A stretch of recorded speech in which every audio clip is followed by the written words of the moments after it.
नादरीन अस्सलाम वालेकुम वरहमतुल्लाहि वबरकातुहू। आज हम आपके लिए कुरान मजीद की 12 सूरतें लेकर के आए हैं, जिससे आप सुनने के बाद अपनी जिंदगी को खुद बदलते हुए देखेंगे।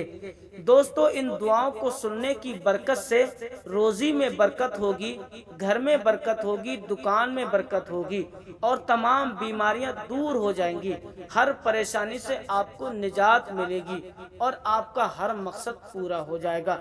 लेकिन थोड़ा सा टाइम निकाल करके इन दुआओं को जरूर सुनिएगा और अपनी जिंदगी के हालात बदलिएगा। नाजरीन, उसके बाद मैं आपको बेहतरीन सा वजीफा बताऊंगा। इन दुआओं को सुनने के बाद आप उस वजीफे को इग्नोर मत करना, वरना पूरी जिंदगी ये वीडियो ढूंढते रहोगे लेकिन आपको वो वजीफा नहीं मिल पाएगा। तो चलिए नाजरीन किराम, आपका वक्त जाय ना करते हुए पहले हम कुरान मजीद की इन 12 सूरतों को सुनते हैं। बिस्मिल्लाहिर्रहमानिर्रहीम।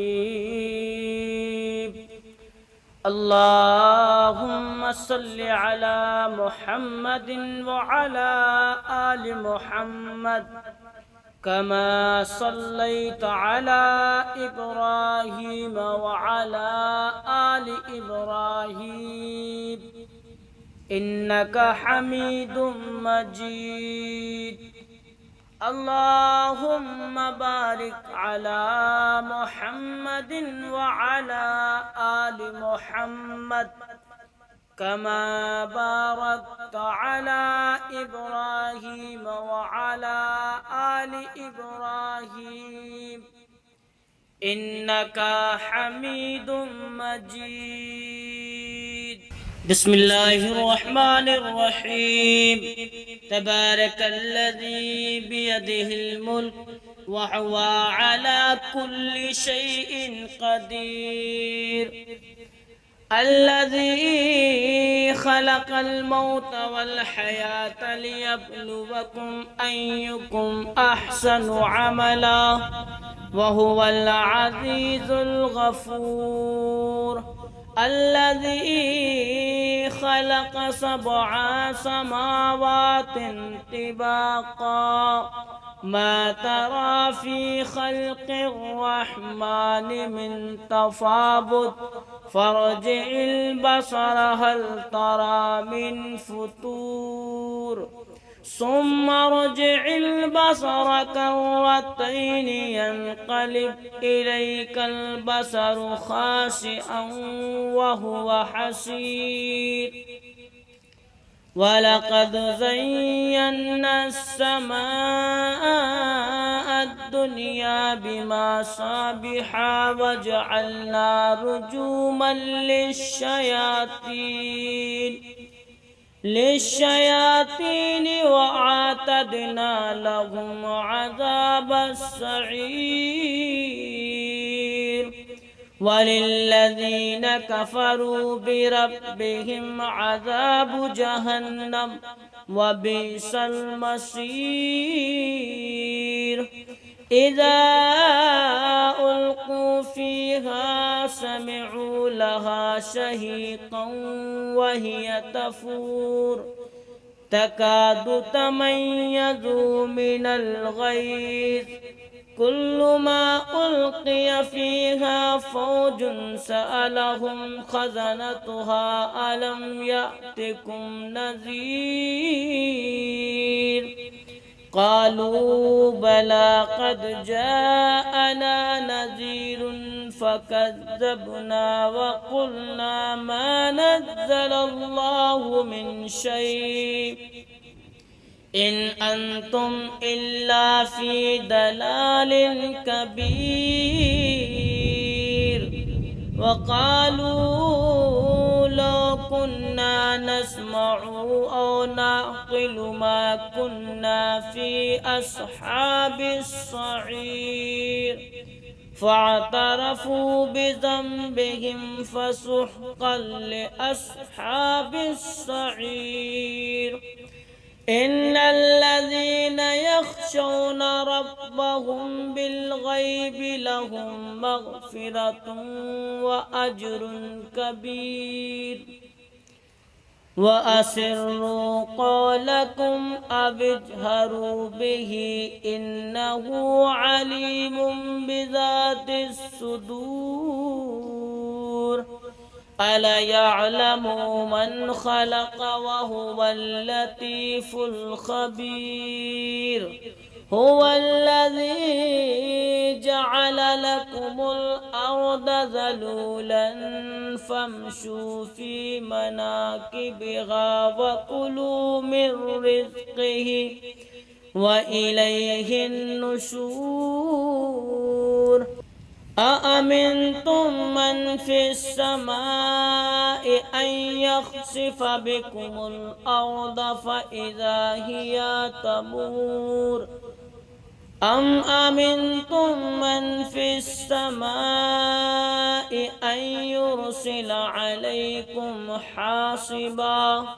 فستعلمون كيف نذير ولقد كذب الذين من قبلهم فكيف كان نكير أولم يروا إلى الطير فوقهم صفات ويقبضن ما يمسكهن إلا الرحمن إنه بكل شيء بصير أمن هذا الذي هو جند لكم ينصركم من دون الرحمن إن الكافرون إلا في غرور أمن هذا الذي يرزقكم إن أمسك رزقه بل لجوا في عتب ونفور أفمن يمشي مكبا على وجهه أهدى أمن يمشي سويا على صراط مستقيم قل هو الذي أنشأكم وجعل لكم السمع والأبصار والأفئدة قليلا ما تشكرون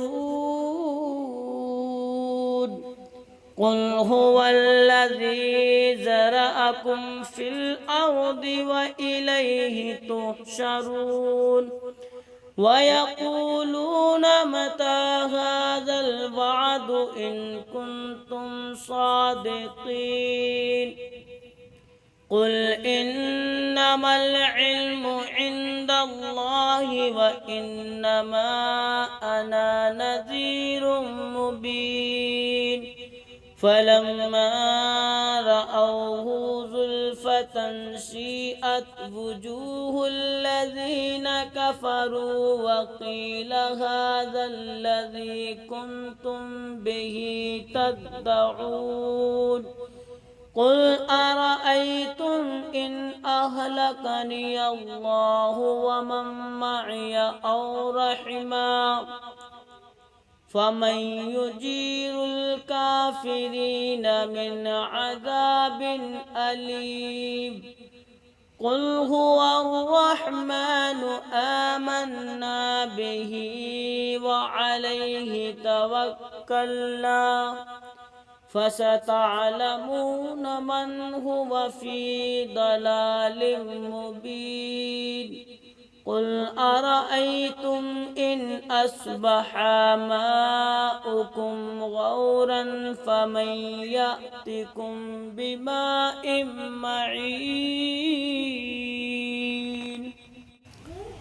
بسم الله الرحمن الرحيم ألهاكم التكاثر حتى زرتم المقابر كلا سوف تعلمون ثم كلا سوف تعلمون كلا لو تعلمون علم اليقين لترون الجحيم ثم لترونها عين اليقين ثم لتسألن يومئذ عن النعيم. بسم الله الرحمن الرحيم. والعصر إن الإنسان لفي خسر إلا الذين آمنوا وعملوا الصالحات وتواصوا بالحق وتواصوا بالصبر. بسم الله الرحمن الرحيم. ويل لكل همزة لمزة الذي جمع مالا وعدده يحسب أن ماله أخلده كلا لينبذن في الحطمة وما أدراك ما الحطمة نار الله الموقدة التي تطلع على الأفئدة إنها عليهم مؤصدة في عمد ممددة. بسم الله الرحمن الرحيم. ألم تر كيف فعل ربك بأصحاب الفيل ألم يجعل كيدهم في تضليل وأرسل عليهم طيرا أبابيل ترميهم بحجارة من سجيل فجعلهم كعصف مأكول. بسم الله الرحمن الرحيم. لإلاف قريش إيلافهم رحلة الشتاء والصيف فليعبدوا رب هذا البيت الذي أطعمهم من جوع وآمنهم من خوف. بسم الله الرحمن الرحيم. أرأيت الذي يكذب بالدين فذلك الذي يدع اليتيم ولا يحض على طعام المسكين فويل للمصلين الذين هم عن صلاتهم ساهون الذين هم يراعون ويمنعون الماعون. بسم الله الرحمن الرحيم. إنا أعطيناك الكوثر فصل لربك وانحر إن شانئك هو الأبتر. بسم الله الرحمن الرحيم. قل يا أيها الكافرون لا أعبد ما تعبدون ولا أنتم عابدون ما أعبد ولا أنا عابد ما عبدتم ولا أنتم عابدون ما أعبد لكم دينكم ولي دين. بسم الله الرحمن الرحيم.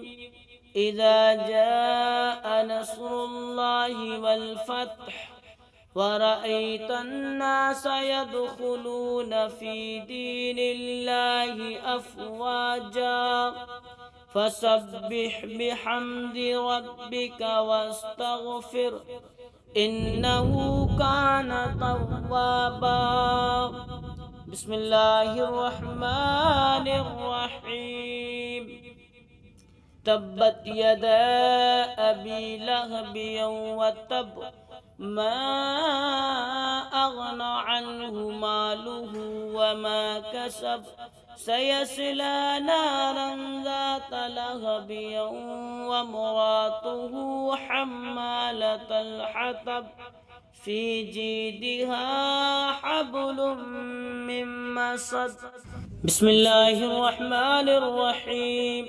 قل اعوذ برب الناس ملک الناس الہ الناس من شر الوسواس الخناس الذي يوسوس في صدور الناس من الجنة والناس بسم الله الرحمن الرحيم والسماء والطارق وما أدراك ما الطارق النجم الثاقب إن كل نفس لما عليها حافظ فلينظر الإنسان مما خلق من ماء دافق يخرج من بين الصلب والترائب إنه على رجعه لقادر يوم تبلى السرائر فما له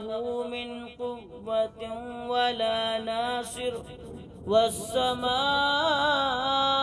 ذات الرجع والأرض ذات الصدع إنه لقول فصل وما هو بالهزل إنهم يكيدون كيدا وأكيد كيدا فمهل الكافرين أمهلهم رويدا بسم الله الرحمن الرحيم سبح اسم ربك الأعلى الذي خلق فسوى والذي قدر فهدى والذي أخرج المرعى فجعله غثاء أحوى سنقرئك فلا تنسى إلا ما شاء الله إنه يعلم الجهر وما يخفى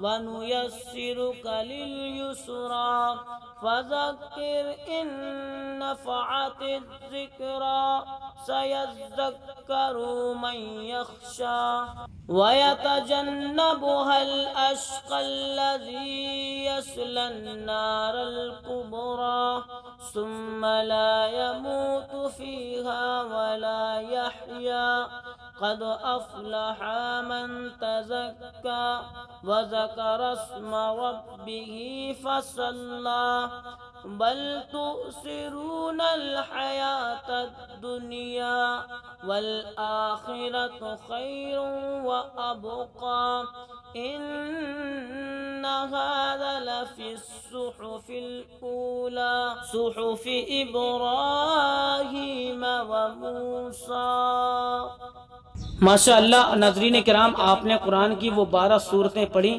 اب آپ نے جس حاجت سے وہ صورتیں سنی ہیں انشاءاللہ وہ آپ کی حاجت پوری ہو جائے گی. اب عزیزان کرام، اولاد کے لیے، مال کے لیے، گھر میں اور کاروبار میں برکت کے لیے آپ اگر وظیفہ ڈھونڈ رہے ہیں تو بس ان چیزوں پر آپ عمل کر لیجئے گا، انشاءاللہ تعالی آپ کی زندگی سنبھل جائے گی.